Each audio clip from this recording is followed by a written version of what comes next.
Assalamualaikum warahmatullahi wabarakatuh.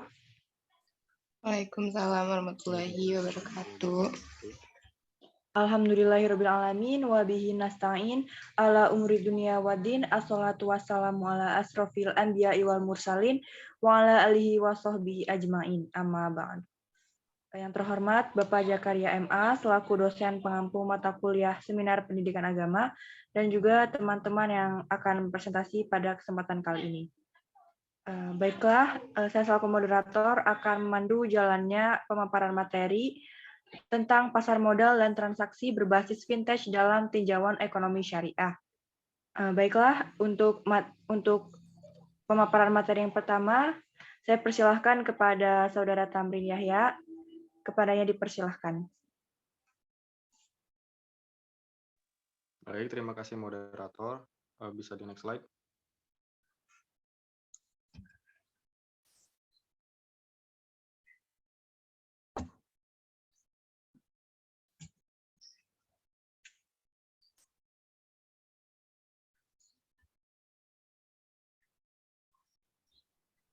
Baik, pasar modal adalah kegiatan yang bersangkutan dengan penawaran umum dan perdagangan efek. Perusahaan publik yang berkaitan dengan efek yang diterbitkannya, serta lembaga dan profesi yang berkaitan dengan efek. Efek atau security dalam Undang-Undang RI Nomor 8 Tahun 1995 adalah suatu surat berharga yang bernilai serta dapat diperdagangkan. Efek dapat dikategorikan sebagai hutang dan ekuitas seperti obligasi dan saham, dan dapat berupa sertifikat atau dapat berupa pencatatan elektronis. Perusahaan ataupun lembaga yang menerbitkan efek disebut penerbit.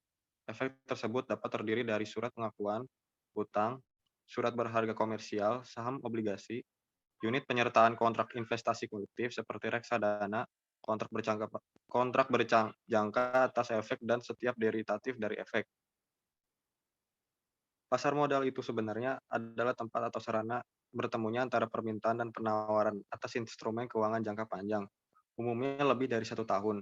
Jadi seperti halnya pasar pada umumnya, pasar modal merupakan pertemuan antara permintaan dan penawaran. Menurut Sunaria, pasar modal adalah suatu sistem keuangan yang terorganisasi, termasuk di dalamnya adalah bank-bank komersial dan semua lembaga perantara di bidang keuangan, serta seluruh surat-surat berharga yang beredar. Sedangkan dalam arti sempit, pasar modal adalah suatu pasar tempat berupa gedung yang disiapkan untuk memperdagangkan saham-saham, obligasi-obligasi, dan jenis surat berharga lainnya dengan memakai jasa para perantara pedagang efek. Hal-hal yang mempengaruhi permintaan dan penawaran di pasar modal antara lain penawaran sekuritas, permintaan sekuritas, kondisi politik dan ekonomi, masalah hukum dan peraturan, dan lembaga lain yang mengatur dan mengawasi pasar modal. Next slide.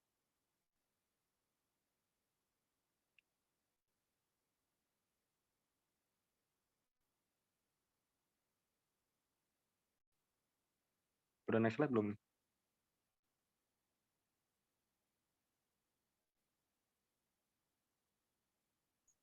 Agak lama ya, bentar.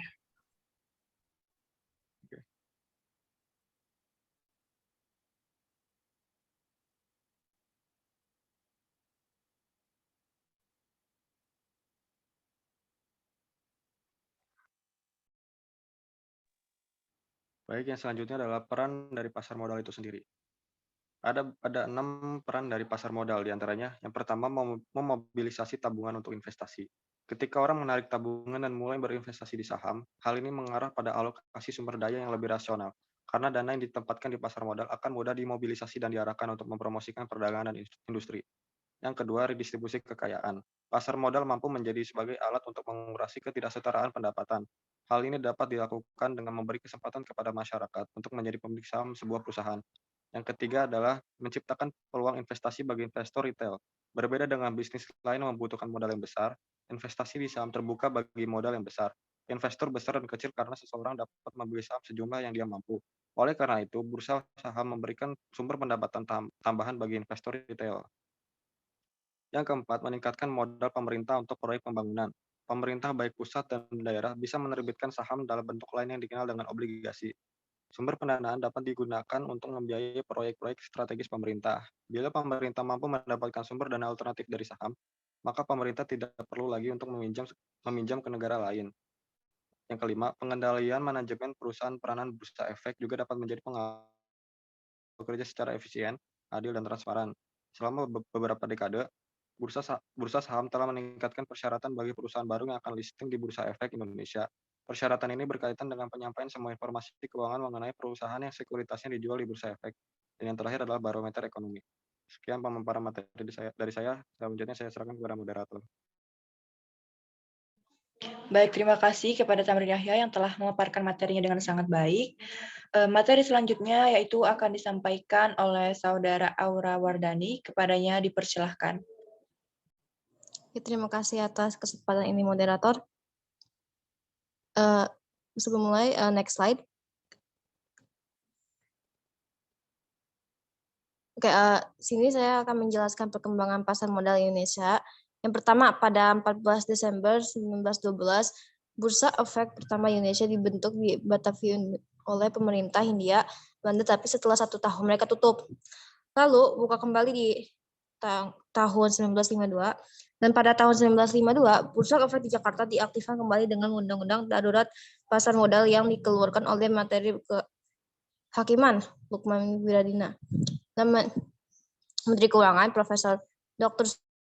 Juju Hadi Kusumo, dan terus berkembang pesat. Next slide.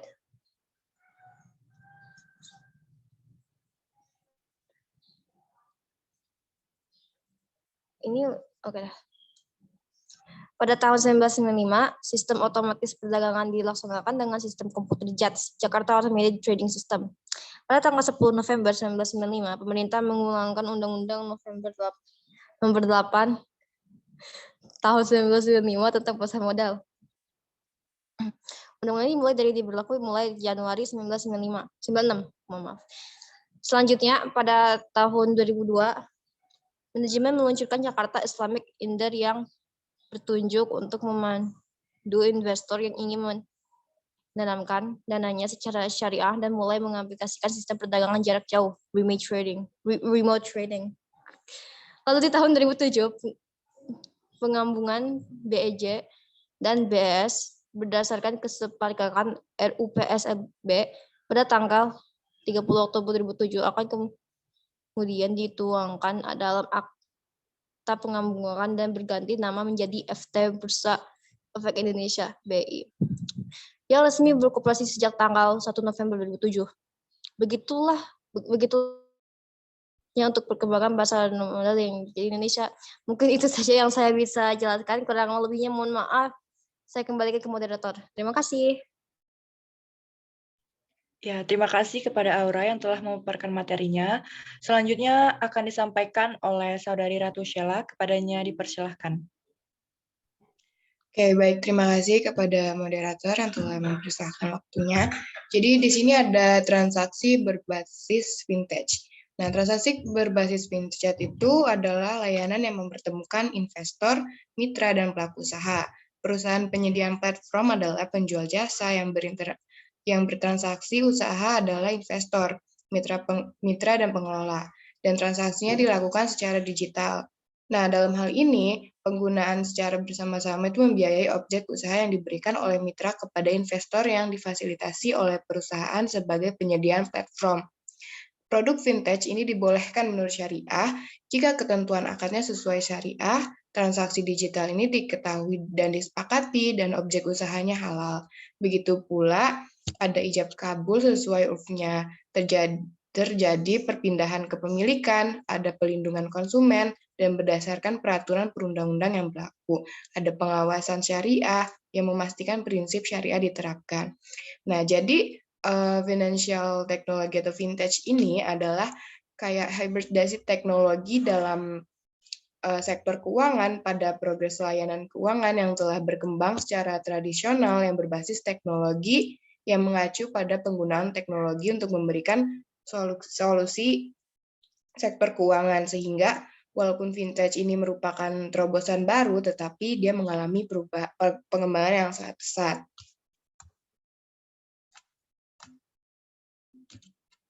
Oke, sebentar, ganti slide.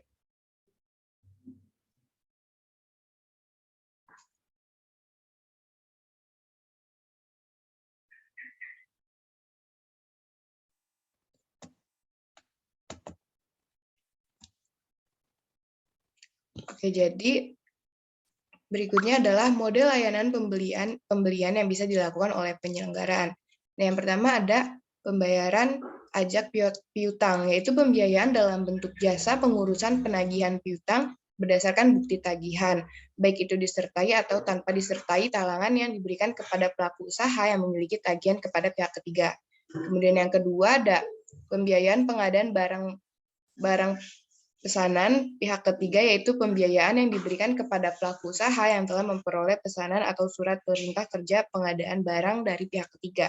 Kemudian ada pembiayaan pengadaan barang untuk pelaku usaha yang berjualan secara daring atau online seller. Itu pembiayaannya diberikan kepada pelaku usaha yang melakukan transaksi jual beli daring pada penyediaan layanan berbasis teknologi atau kayak platform marketplace yang telah menjalin kerjasama dengan penyelenggaraan.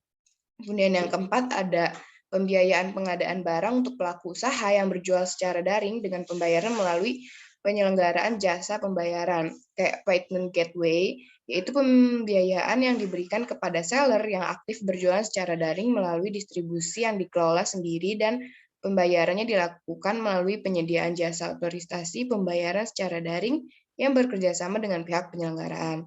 Kemudian yang kelima ada pembiayaan untuk pegawai, yaitu pembiayaan yang diberikan kepada pegawai yang membutuhkan pembiayaan konsumtif dengan seksama kerja sama potong gaji melalui institusi pemberian kerja. Dan yang terakhir ada pembiayaan berbasis komunitas, yaitu pembiayaan yang diberikan kepada anggota komunitas yang membutuhkan pembiayaan dengan seksama pembayaran yang dikoordinasikan melalui pengurus komunitas.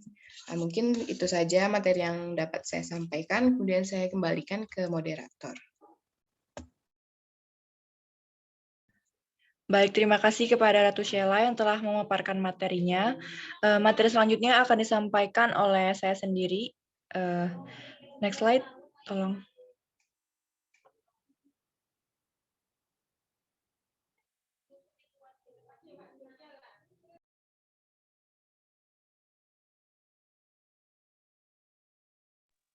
Ya, saya akan menjelaskan mengenai makosyid syariah dalam vintage. Idealisme operasional keuangan syariah harus bersesuai dengan prinsip syariah, yakni halalan toiban, terhindar dari unsur garor, tanpa riba dan masyir, fokus pada profit and loss sharing, bagi hasil, no interest, no injustice, dan terlalu berdasarkan prinsip equity dan falah oriented. Karena vintage merupakan hibridasi transaksi tradisional berbasis teknologi, maka dalam operasionalnya harus menjaga maslahah yang termasuk dalam daruriyat al-kamsu atau sesuai dengan tujuan syariah, makosyid syariah. Ada yang pertama yaitu menjaga agama al-din. Maslahah ini berkaitan dengan kadar keimanan seseorang kepada Sang Pencipta yaitu Allah Subhanahu wa taala yang kemudian diwujudkan dalam bentuk ibadah seperti zakat dan menunaikan hutang.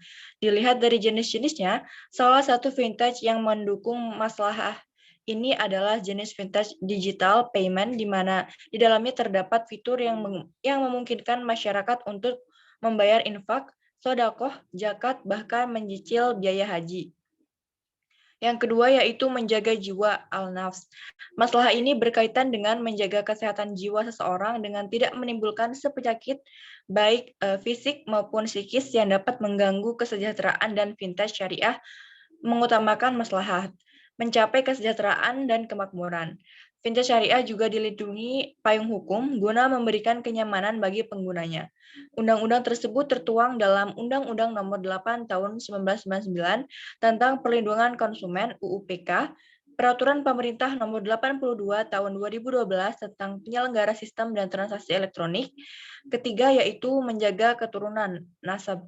Masalah ini berkaitan dengan pernikahan yang menjadi jalan syariah dalam memperoleh keturunan.